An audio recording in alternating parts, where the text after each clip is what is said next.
Hello guys, recently हमें एक मदारी या रीछ का तमाशा दिखाने वाला मिला। सोशल मीडिया पे काफ़ी दफ़ा हमने देखा है कि ये एनिमल क्रूएलिटी में आता है और इसको बैन कर देना चाहिए। तो हमने सोचा कि क्यों ना हम other side of the story भी जानें, यानी कि इस रीछ का तमाशा दिखाने वाले की जो अपने आप को कलंदर कहलाना पसंद करते हैं। सो हमने उसका इंटरव्यू लिया। अब ये हमारी ऑडियंस पर है कि वो दोनों साइड के आर्ग्यूमेंट सुने और फिर डिसाइड करें कि क्या ये काम गलत है या नहीं।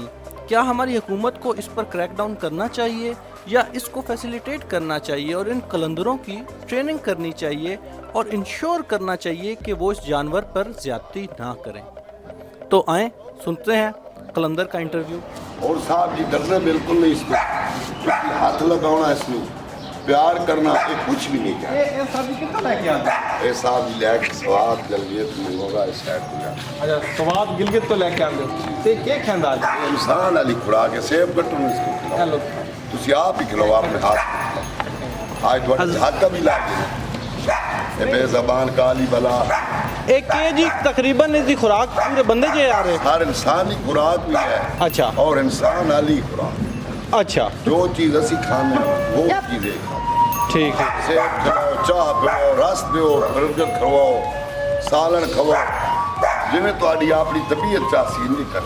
अच्छा ਇਹ ਜੀ ਪਹਿਲੇ ਬੜੇ ਜ਼ਿਆਦਾ ਹੁੰਨੇ ਆ ਤੇ ਹੁਣ ਕਿ ਕਿਉਂ ਘਟ ਕਿਉਂ सारे ਗਿਆ? पहले ना सन 92 93 में जी जी भाई उस टाइम ज्यादा जानवर भेड़ी भी हाँ जी। अच्छा। बातें ਤੇ ਇੱਕ ਇਹ ਜੀ ਦਾ ਕੋਈ ਲਾਇਸੈਂਸ ਹੁੰਦਾ ਕੀ ਤਰੀਕਾ ਕਾਰ ਹੈ? सारे साड़ी कागज जी तमाशे वाले हैं। ਨਹੀਂ ਕੋਈ ਮਨਾ ਨਹੀਂ ਕਰਿੰਦੇ ਕਿਉਂਕਿ ਵਾਈਲਡ ਲਾਈਫ ਵਾਲੇ महकमा वाइल्ड लाइफ वाले कर देंगे जी। लेकिन उसके बावजूद जी ना का मसला वा भेड़िया। अच्छा अगर भेड़ी के साथ जी वो महकमा वाइल्ड वाले सन अच्छा बेड़ी नहीं करानी तुझी वैसे कर सकते हो, सब बच्चे डांस कराइए भावे डीपीयू ताई जी कराइए सर कोई मसला नहीं है। ऐ हुन तुहाडे बच्चे ने खेल दिखाया। वो अजान ना जा रहा अच्छा कोई जिवें दिल करो जी कबड्डी बन जाए तक सर मैं प्यादा जी आज तुसी छोटे तुहाडे बच्चे भी मैं बाहर जी। ਮੈਂ ਭਾਈ ਦਾ ਨਾਮ ਇਹ ਸਰ ਸਾਡਾ ਪਿਓ ਦਾਦੂ ਵਿਰਾਸਤੀ ਹੈ। अच्छा ਸਾਡੀ ਇਹ ਤੇ ਇੱਕ ਇਹ ਜੀ ਇੱਕ ਵੈਸੇ ਇਸ ਨੂੰ ਸਿਖਾਉਣੇ ਵਾਸਤੇ ਕੀ ਤਰੀਕਾ ਕਾਰ ਕਰਿੰਦੇ ਹੋ ਤੁਸੀਂ?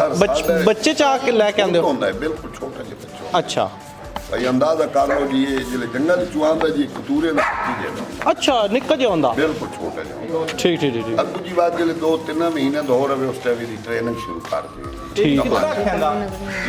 ਕਿੰਨਾ ਖਾਂਦਾ? ਕਹਿੰਦੇ ਬੰਦੇ ਜਿਹੜਾ ਖਾਂਦਾ ਹੈ ਹਾਂ ਜਿਤਨਾ ਇਹ ਸ਼ਾਮ ਨੂੰ ਰੋਟੀ ਹੁੰਦੀ ਜੀ 10-12 ਰੋਟੀ। अजान ਤੇ ਗੋਸ਼ਤ ਓਏ ਅਜ਼ਾਨ ਨਾ ਕਰੀ ਯਾਰ। अजान ਕੋਈ ਨਹੀਂ ਡਰ ਖੜਾ ਰਹਿ ਜੀ। ਤੇ ਇੱਕ ਇਹ ਜੀ ਨੋ ਸ਼ੋ ਕੱਟੇ ਹੋਏ ਨੇ। Fine man you okay? ਦਾਨ ਸ਼ਾਨ ਦੇ ਪੱਟੇ ਹੋਣੇ। ਦੰਦ ਪੱਟੇ ਹੋਏ ਨੇ ਯਾਨੀ ਕਿ ਚਾਹ ਸਾਥ ਯੋ ਮੈਨ ਖੱਬਾ ਪਾਉ ਨਾਲ ਬੜ ਦੇਣ ਨਾਲ ਚੂੜੀ ਰੱਖਣ ਪਰਾ। ਘਰ ਰੱਖਣਾ ਛੁਰੀ ਇਹ ਚੱਕ ਪੈਸੀ ਦੇ ਬਾਅਦ ਸਰ ਮੈਂ ਆਦਾ ਤੁਸੀਂ ਦੰਦ ਹੀ ਕੋਨਾ ਸਰ ਕੁਝ ਵੀ ਨਹੀਂ, ਬਸ ਮਤਲਬ ਬਹੁਤ ਜਿਵੇਂ ਪਿਆਰ ਨਾਲ ਥੱਪਾ ਪੈਂਦਾ ਪਿਆ। How are you man? ਸਾਹ ਡਰਦਾ ਯਾਰ ਮੈਂ ਜਾਰਿਸ ਗੱਲ ਨਹੀਂ ਹੈ, ਮੈਂ ਇੱਕ ਜਾਨਵਰ ਹੈ। ਸਰ ਮੈਂ ਆਦਾ ਨਹੀਂ ਉਹ ਕਹਿ ਜੀ ਰਿਹਾ ਆ ਇਸ ਜੋ ਸਾਡੇ ਤੇ ਨਹੀਂ ਇਹ ਕਿ ਚੱਕ ਨਾ ਪੈਸੀ ਜੀ। ਸਾਰੇ ਕੁਝ ਵੀ ਨਖੇ ਸੀ ਇਹ ਤੁਹਾਡਾ ਲਈ ਮਦਦ ਕਰੇ ਸੀ ਜਿਵੇਂ ਬੱਚੇ ਕਰਦੇ। ਇਹ ਵੇਖ ਲਓ ਜੇ ਕਾਟਨੇ ਵਾਲਾ ਹੁੰਦਾ ਜੇ ਹੱਥ ਮਾਰਨੇ ਵਾਲਾ ਹੁੰਦਾ ਤਾਂ ਬਾਤ ਪਹਿਲੇ ਪਤਾ ਲੱਗਦਾ। ਅਜ਼ਾਨ ਨਵ ਗਿਆ। ਅਜ਼ਾਨ ਸਾਹਿਬ ਨੂੰ ਕੁਛ ਨਹੀਂ ਕਰਕੇ ਵੇਖਾ ਐਨ ਕਰ ਤੇ ਸਾਲ ਦੀ ਖੰਭਾ ਪਾਉਣੇ। ਕਮਾਲ ਹੈ।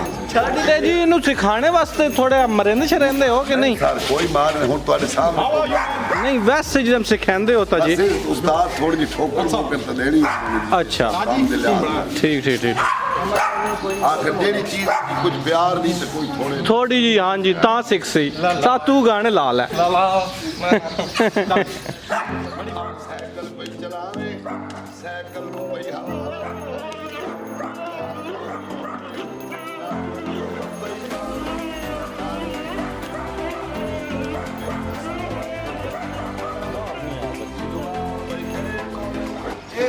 ਜਾਨਵਰ ਲੈ ਕੇ ਆਉਂਦੇ ਹੋ ਇਹ ਜ਼ਮੀਨ ਤੇ ਰੱਖੋ ਨਾ, ਕहीं ਤੁਸੀਂ ਲੈ ਆਉਂਦੇ ਹੋ ਕਿਤਨੇ ਦੂਰੋਂ ਕहीं ਸਪਲਾਈ ਕਰ ਇਹ ਲੈ। ਸਰ ਸਾਨੂੰ ਕਲੰਦਰ ਹੈ ਅੱਛਾ ਇੱਕ ਪਿੰਡੀ ਇਸਲਾਮਾਬਾਦ ਉੱਥੇ ਪਿੰਡ ਤੋਂ ਬੈਠੇ ਇਹ ਪਿੱਛੋਂ ਫਕੀਰ ਹੈ ਸਮੇਜੇ ਉਹਨਾਂ ਦੇ ਠੇਕੇ ਹੁੰਦੇ ਜੰਗਲਾਤ। ਅੱਛਾ ਉਹ ਜੰਗਲਾਤ ਦਾ ਠੇਕਾ ਜਿਹੜਾ ਉਹਨਾਂ ਨੇ ਉਹਨਾਂ ਦੀ ਸਮਝ ਜਿਹਨੇ ਕੋਠੀ ਲੈ ਲੈਂਦੇ ਠੇਕੇ ਅੱਛਾ ਕੋਠੀ ਲੈ ਉਹਦੀ ਲਓ। ਇਮਾਰਤ ਕਰ ਲੈ ਅੱਛਾ ਇਹ ਸੱਤਾ ਮੀਲ ਚਲ ਉਹ ਜਿਹੜੇ ਬੱਚੇ ਹੁੰਦੇ ਨੇ ਉਹ ਸਾਰੇ ਪਕੜ ਲੈਂਦੇ अच्छा ਜਿਹੜੇ ਵੱਡਾ ਜਾਨਵਰ ਹੁੰਦਾ ਉਹਨਾਂ ਦੇ ਕੋਲ ਨਹੀਂ ਹੋਣਾ ਉਹ ਨਹੀਂ ਆ ਉਸ ਤੋਂ ਬਾਅਦ ਬੱਚਾ ਸਪਲਾਈ ਹੋ ਕੇ ਪਿਸ਼ਾਵਰ ਆਉਂਦਾ ਜੀ। ਅੱਛਾ ਉਹਨਾਂ ਦੇ ਵਿੱਚ ਅੱਗੋਂ ਜਿਹੜੇ ਸਾਡੇ ਠੇਕੇਦਾਰ ਹੁੰਦੇ ਸਾਡਾ ਰਾਬਤਾ ਉਹਨਾਂ ਠੇਕੇਦਾਰਾਂ ਨਾਲ ਅੱਛਾ ਉਹਨਾਂ ਵਾਸਤੇ ਨਾ ਪੜਾਉਣੇ ਉਹਨਾਂ ਨੂੰ ਬੱਚੀ ਅੱਗਾ ਤੋੜ ਕਰਾਂ ये कुछ लोग आते हैं गलत है यही करना जानवर नहीं। सारे उन मेरी सुनो साहब तो असलियत की बात है होगी तो पाकिस्तान कर अच्छा असा भी गरीब हो सा जरूर लेकिन बच्चे तो साढ़े भी हैं धियां बच्चियां हैं ना जी लेकिन ये ਤੁਸੀਂ ਇਹ ਨਹੀਂ ਆਖਦੇ ਕਿ ਇਹਨੂੰ ਜ਼ੁਲਮ ਕਰਕੇ ਇਸ ਨਾਲ ਹੋਇਆ ਜ਼ੁਲਮ ਹੋਇਆ ਜਿਵੇਂ ਸਾਰੇ ਮਤਲਬ ਇਸ ਨੂੰ ਖੁਰਾਕ ਚੰਗੀ ਮਿਲ ਰਹੀ ਸਾਰੇ ਸੂ ਅਸੀਂ ਆਪਣੇ ਬੱਚਿਆਂ ਨਾਲ ਵਾਦ ਦੇ ਰਹੇ ਹਾਂ ਅੱਛਾ आप ਕੁਝ ਅਕਸਰ कसम है। ਲੋਕਾਂ ਦੇ ਨਾ ਇਹ ਬੜਾ ਜ਼ੁਲਮ ਹੈ ਇਸ ਨੂੰ ਇਹ सारे जो दुनिया तो किसी काम की है ही सही साथ ही रिजक दिया तो तुझी सन को पाए ना ਅੱਛਾ सन कसम पैदा करने वाली जी ਅਸੀਂ ਨਾ ਆਪਣੀ ਔਲਾਦ ਦੁਆ ਸੀ ਅੱਛਾ और इस दुੱਤ ਕੇ ਹੀ ਹੋਰ ਵਾਰ ਸੌਦਾ ਅੱਛਾ ਇਹਨਾਂ ਸ਼ਾਮੀ ਦੀ ਰੋਟੀ ਨੇ ਖਾਣ ਨਾ ਅੱਛਾ ਸਾਡੇ ਅੰਦਰ ਵੈਂਦੀ ਬਈ ਸਾਡੇ ਜਾਨਵਰ ਨਾਲ ਕੀ ਹੋ ਅੱਛਾ ਇਹ ਹੁਣ ਸਾਡੇ 3 ਲੱਖ ਦਾ ਜਾਨਵਰ ਹੈ ਇਹ ਬਿਲਕੁਲ ਇਸਨੇ ਦਾ ਤੇ ਬੱਚਿਆਂ ਦੇ ਅਸੀਂ ਜੇਵਰ ਲਾ ਕੇ ਕੰਨਾਂ ਦੇ ਜਨਾਬ ਤੇ ਅਸੀਂ ਲੈਂਦੇ ਹਾਂ ਮੋਲ ਰੋਜ਼ ਦੀ ਇਹ ਤੁਹਾਡੇ ਪਿੱਛੋਂ ਖਾਨਦਾਨੀ ਕੰਮ ਖਾਨਦਾਨੀ ਸਾਡਾ ਕੰਮ। ਪਿਓ ਦਾਦੀ ਦੀ ਵਿਰਾਸਤ ਦੀ ਸਮਝ ਤੇ ਤੁਸੀਂ ਇੱਥੇ ਰਹਿੰਦੇ ਹੋ ਜਾਂ ਕਦੇ ਹੋਰ ਰਹਿੰਦੇ ਸਾਡਾ ਸਾਡਾ ਖਾਨ ਚੱਕੀ ਹੋ?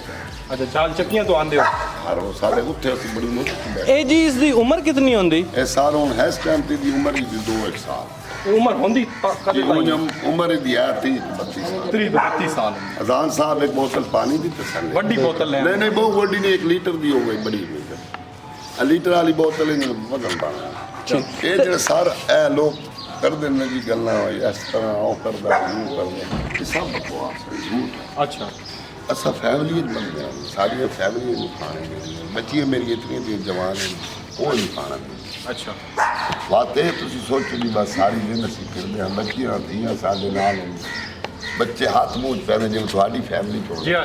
ਹੁਣ ਤੁਸੀਂ ਕੋਈ ਵੇਖਿਆ ਜੀ ਹਾਂ ਕੋਈ ਕਿਸੇ ਕਿਸਮ ਅੱਜ ਤੁਹਾਨੂੰ ਥੱਪਾ ਪੈਂਦਾ ਪਿਆ ਤੁਹਾਡੇ ਨਾਲ ਖੁਸ਼ ਹੋ ਗਿਆ ਤੇ ਜੀ ਬਾਤ ਵੀ ਕਦੀ ਸੁਣਾ ਤਾਂ ਉਸ ਨੇ ਕਦੀ ਕੋਈ ਦੰਦ ਕੋਈ ਮਾਰਾ ਹੋਵੇ ਕੋਈ ਬੰਦੇ ਨੂੰ ਮਾਰਾ ਦਾ ਹੋਵੇ ਇੱਕ ਗੁੱਸਾ ਜੀ ਉਹ ਵੀ ਵੱਡੇ ਜਾਨਵਰ ਦਾ ਹੁੰਦਾ ਅੱਛਾ ਇਸ ਸਾਈਜ਼ ਦਾ ਨਹੀਂ ਹੁੰਦਾ ਉਹ ਵੀ ਇਨ ਕਰਤੀ ਵਜੇ ਗੁੱਸੇ ਚਾਸੀ ਸਾ ਹੱਥ ਮਾਰ ਰਿਹਾ ਠੀਕ ਇਹ ਦਿਲ ਚਾਟ ਮਾਰ ਰਿਹਾ ਠੀਕ ਬਹੁਤ ਕੋਸ਼ਿਸ਼ ਕਰਦੀ तो ਚਲੋ न तुझी सर पकड़ना तो न तुहानू न ठीक है। ਚਲੋ हाँ ये बस अगे सुड़े ने खान भी रिछन दे बन कलंदर ही जान देना ਇਹ ਵੀ ਗੱਲ ਸਹੀ साढ़े साहब जो तू आ जी अल्लाह पाक ठीक है।